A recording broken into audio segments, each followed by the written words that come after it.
Want to see your name up in the menu bar on your Mac Mini M4? It's actually simple, just a cool way to make your desktop feel a bit more your own. You'll use macOS's fast user switching feature. Instead of a little icon, you can set it to show your full name or whatever account name you've got. Here's how you do it.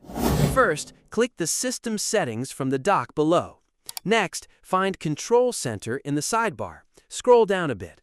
Look for Fast User Switching. On the right, you'll see a section for it. Now find the Show in Menu Bar dropdown and change it from Don't Show or Icon to Full Name or Account Name. That's it. The menu bar has now got your name. The changes are happened instantly. Choose your preference. Try which one will suit your need. You can as well add it up into the Control Center. I'm using macOS Sonoma on this recording. Later version may have different visual change later on. Thanks for hanging out. That's it for this video. Catch you next time.